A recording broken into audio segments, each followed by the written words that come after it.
Assalamualaikum teman-teman, para pejuang gangguan asam lambung somatis. Bertemu kembali dengan saya Yosef Supriyatna dan masih tetap di channel Inspirasi Hidup Sehat. Dan masih tetap juga mengupas tentang seputaran gangguan asam lambung somatis. Nah teman-teman sekalian, ada nggak di antara kalian yang masih berpikir bahwa gangguan asam lambung somatis itu adalah penyakit yang berbahaya yang bisa menyebabkan kematian. Sehingga pikiran kalian itu selalu merasa khawatir, gelisah, dan takut. Ketika ada sensasi-sensasi kecil pun kalian itu takut. Karena apa? Ya karena takut ada sensasi besar dan bisa menyebabkan kematian terhadap saya. Nah teman-teman sekalian, untuk itu saya akan membahas beberapa fakta yang menyimpulkan bahwa gangguan asam lambung somatis itu tidak seberbahaya seperti apa yang kalian pikirkan. Saya akan membahas hal tersebut, namun seperti biasa, sebelum saya melanjutkan pembahasannya, bagi kalian yang baru bergabung di channel ini, silahkan kalian subscribe dulu channelnya untuk mendukung channel ini supaya dapat terus berkembang dan dapat terus memberikan kepada kalian semua informasi seputaran gangguan asam lambung dan somatis. Dan terima kasih kepada kalian yang sudah mendukung channelnya, baik itu dengan subscribe-nya, like-nya, dan juga share-nya. Semoga dukungan kalian mendapatkan pahala yang berlipat ganda dari Allah Subhanahu wa Ta'ala dengan berbagai macam kebaikan dan kemudahan dalam kehidupan kalian semua. Amin ya Rabbal 'Alamin. Nah, teman-teman, kita lanjutkan kepada pokok pembahasannya. Namun sebelumnya, saya harap simak videonya sampai selesai. Semoga saja dengan kalian memahami isi kontennya dapat menenangkan pikiran kalian dan dapat membantu menyebabkan kalian itu lebih cepat pulih, teman-teman ya. Bahkan sampai sembuh total karena kecemasan besar yang ada di dalam pikiran kalian itu menjadi mereda bahkan hilang, teman-teman ya. Dan itu insya Allah bisa menyebabkan sensasi yang kalian rasakan itu tidak akan terlalu beragam. Nah teman-teman, kita mulai saja pembahasannya. Fakta yang pertama bahwa gangguan asam lambung somatis tidak berbahaya, yaitu salah satunya banyak orang yang mengalami gangguan asam lambung somatis walaupun sudah bertahun-tahun, teman-teman ya, mereka itu dapat sembuh total kembali. Mereka ada yang mengalaminya sudah 1 tahun, ada yang 2 tahun, ada yang 3 tahun, bahkan sampai 7 tahun teman-temannya mengalaminya itu. Tetapi mereka itu bisa sembuh kembali dengan total, dapat beraktivitas kembali dengan normal, dengan tidak menggunakan obat-obatan apapun, teman-teman ya. Tidak, mereka itu tidak mengkonsumsi herbal atau makanan yang sifatnya obat-obatan kimia misalkan ya. Mereka hanya menggunakan pola-pola alami saja, tetapi mereka dapat sembuh total kembali dan dapat beraktivitas dengan normal kembali. Nah, itu teman-teman salah satu bukti bahwa gangguan asam lambung dan psikosomatis itu bukanlah penyakit yang berbahaya. Penanganannya itu bisa diatasi hanya dengan menjalankan berbagai macam pola dan metode alami saja, tidak menggunakan obat-obatan herbal ataupun obat-obatan yang sifatnya kimia. Dapat sembuh kembali, teman-teman ya. Nah, itu adalah salah satu hal yang bisa kita simpulkan bahwa gangguan asam lambung dan psikosomatis tidak seberbahaya seperti apa yang ada di dalam pikiran kalian. Dan saya juga memahami kenapa kalian berpikir berbahaya dan bisa menyebabkan kematian. Karena adanya berbagai macam sensasi hebat dan ragam-ragam sensasi lain yang menyertainya. Seakan-akan kalian itu mengalami penyakit yang kronis. Seperti misalkan saat jantung kita berdetak dengan kencang, debarannya itu ya, ada sesak napas gitu, seperti ada yang menindih ya di dada kita itu atau di punggung kita itu. Nah itu kan seperti penyakit yang kronis ya, dari penyakit jantung ataupun penyakit paru-paru. Padahal itu adalah saat sensasi asam lambung kita sedang naik, kita panik, maka berdebarlah jantung kita dengan cepat. Atau saat ada asam lambung yang naik, saluran pernapasan kita terhalang sesaat. Padahal itu pada saat asam lambungnya sudah turun kembali, sensasi akan mereda bahkan hilang, teman-teman ya. Nah, itu yang menyebabkan orang-orang yang mengalami gangguan asam lambung dan psikosomatis ini khawatir dan takut. Itu adalah penyakit yang berbahaya yang bisa menyebabkan kematian, teman-teman ya. Ya itu memang wajar sih sebetulnya teman-teman. Siapa orangnya kalau napasnya terengah-engah, yang ingat ya pasti mati teman-teman, semuanya juga termasuk saya juga seperti itu.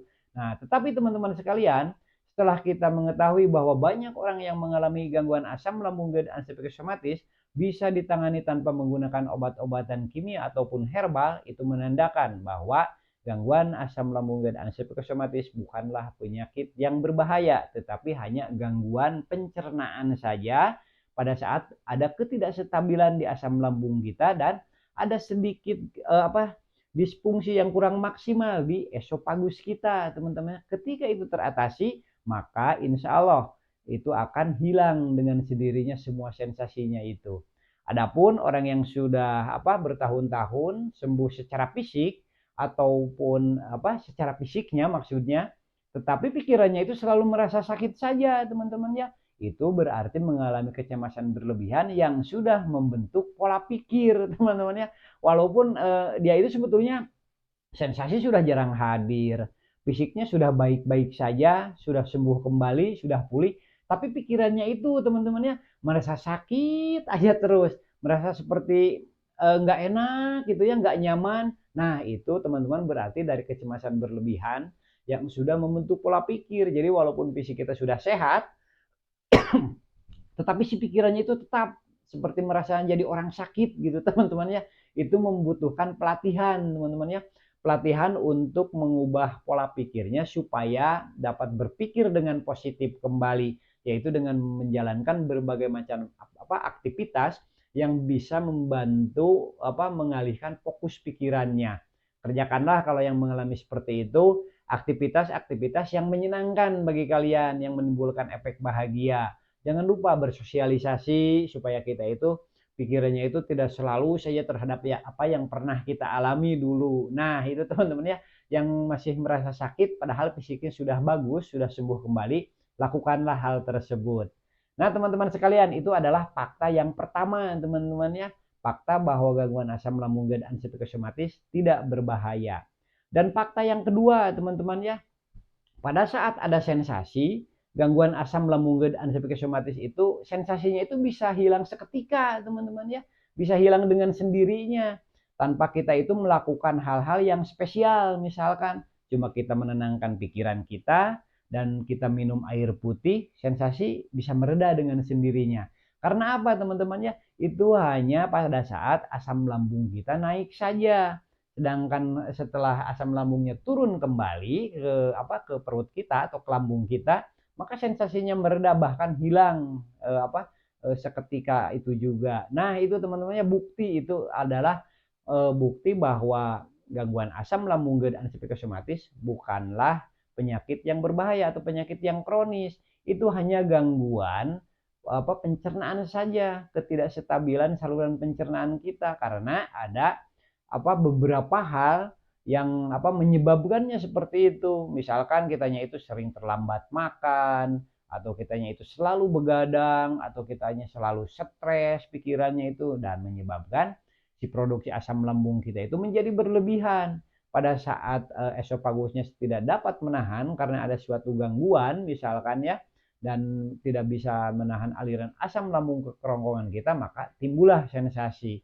Hanya seperti itu teman-temannya, yang garis besarnya itu dari gangguan asam lambung dan psikosomatis itu, yaitu peristiwa naiknya asam lambung ke kerongkongan kita, dan pada saat sudah turun kembali maka sensasi sirna juga tidak berlama-lama dirasakan oleh yang mengalaminya. Adapun orang-orang yang mengalami lama teman-teman, sensasinya karena itu kecemasannya tidak bisa menenangkan pikiran sehingga bisa meningkatkan kembali produksi asam lambungnya, dan asam lambung yang akan turun itu menjadi terhambat teman-teman, menjadi lebih lama si sensasinya terasa. Tapi insya Allah itu juga bisa reda kembali, cuma durasinya itu teman-teman ya agak lama. Nah sok aja dirasakan oleh kalian kalau ada sensasi tiba-tiba ada datang mendadak dan hilang juga dengan seketika teman-teman ya, padahal kita itu belum minum obat apapun, misalkan tiba-tiba mereda aja sendiri. Nah itu adalah fakta teman-teman ya, bahwa itu hanya gangguan saja, bukan penyakit kronis ataupun bukan kerusakan organ tubuh kalian. Kalau misalkan kerusakan organ tubuh kalian seperti sesak napas karena paru-paru misalkan ya, jantung berdebar atau sakitnya itu karena penyakit jantung, itu durasinya lama teman-teman ya.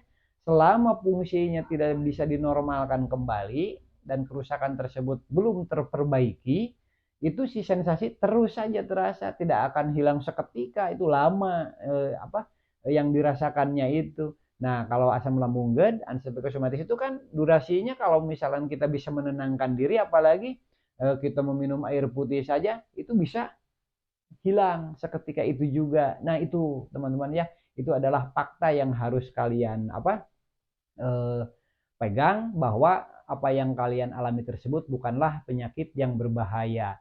Dan yang ketiga, teman-teman, gangguan asam lambung GERD antihipertensi ini dapat dikelola atau dapat disembuhkan hanya dengan mengelola pola hidup kita, teman-teman, yang tadinya semrawut dalam hal makan, dalam hal pola istirahatnya, dan juga aktivitas pikirannya, itu bisa sembuh kembali. Misalkan kita itu makannya biasanya selalu berlebihan, makannya selalu larut malam, kalau makan pedas-pedasnya itu nggak teratur, pedas sekali ya, sering lagi makannya, selalu setelah makan makanan yang pedas itu minumnya minuman soda, kopinya terus-terusan. Nah, kalau itu bisa dirubah, insya Allah itu bisa sangat membantu sekali teman-temannya, itu dalam hal pola makan. Dan dari pola istirahatnya, misalkan tidurnya kita itu selalu begadang aja, nurutin kemauan kita, misalkan yang masih muda-muda suka main dengan teman-temannya, yang udah pada tua-tua paling mainin HP ya sampai larut malam gitu, nggak tahu apa yang dicarinya tuh. Nah, itu bisa menyebabkan kita kurang tidur dan bisa menyebabkan gangguan asam lambung GERD, teman-teman ya. Dan setelah kita bisa merubahnya teratur kembali, insya Allah itu bisa membantu kalian itu mempercepat pemulihannya dari gangguan asam lambung GERD antihipertensi.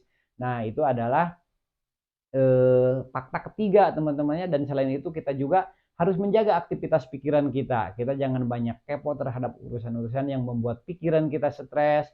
Kalau ada masalah, selesaikan dengan baik-baik, dengan bijaksana.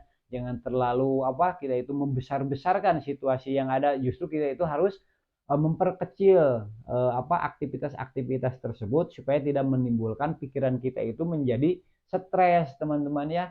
Karena kalau misalkan ada masalah keluarga, selesaikan dengan baik-baik, karena dengan penyelesaian yang baik-baik itu akan menghasilkan jalan keluar yang baik juga, teman-teman. Dan juga harus bersikap bijaksana kita itu.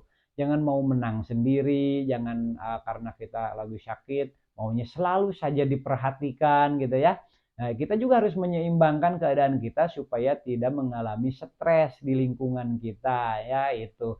Jadi kalau kita misalkan maunya wah sakit nggak tahu nggak ngerasain orang sakit ya, memang teman-teman ya, tapi kita juga jangan terlalu menuntut, karena apa, orang lain pun mempunyai berbagai macam kepentingan, teman-teman ya.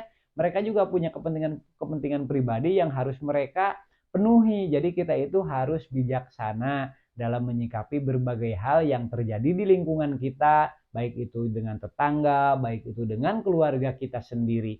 Supaya apa? Supaya tidak menimbulkan stres, karena stres itu bisa menimbulkan atau meningkatkan produksi asam lambung dan juga bisa menyebabkan naiknya asam lambung ke kerongkongan kita, dan setelah itu kita merasakan sensasi-sensasi yang biasa timbul dari gangguan asam lambung GERD antihipertensi. Belum lagi kalau ada kecemasan misalkan, ditambah lagi dengan beragam sensasi yang modelnya itulah macam-macam sekali ya. Kalau diomongin satu-satu, 1001 sensasi bisa dirasakan bagi orang yang sedang mengalami gangguan asam lambung GERD antihipertensi. Nah, untuk itu teman-teman, mudah-mudahan saja hal ini dapat menenangkan pikiran kalian yang selalu was-was dan selalu khawatir, takut bahwa yang kalian alami tersebut adalah penyakit yang berbahaya dan dapat menyebabkan kematian. Dengan fakta-fakta ini mudah-mudahan lebih menenangkan pikiran kalian semua, supaya pikiran-pikiran negatif yang selalu kalian pikirkan setiap hari itu minimalnya menjadi berkurang. Teman-temannya tinggal mikirin kita itu gimana nih pola 3P-nya supaya dapat dijalankan konsisten, karena sudah tahu ini nggak seberbahaya seperti apa yang dipikirkan oleh saya.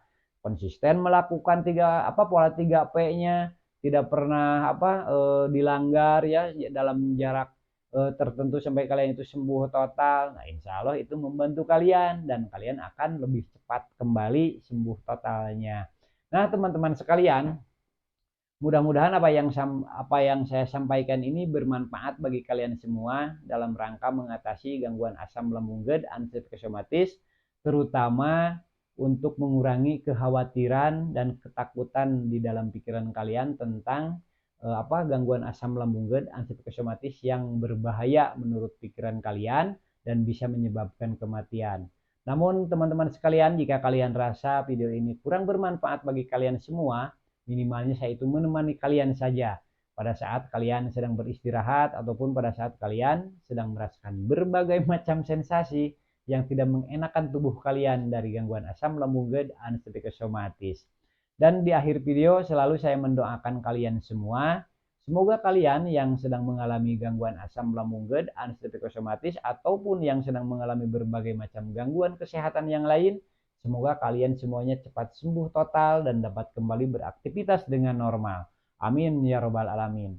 Akhir kata, assalamualaikum warahmatullahi wabarakatuh.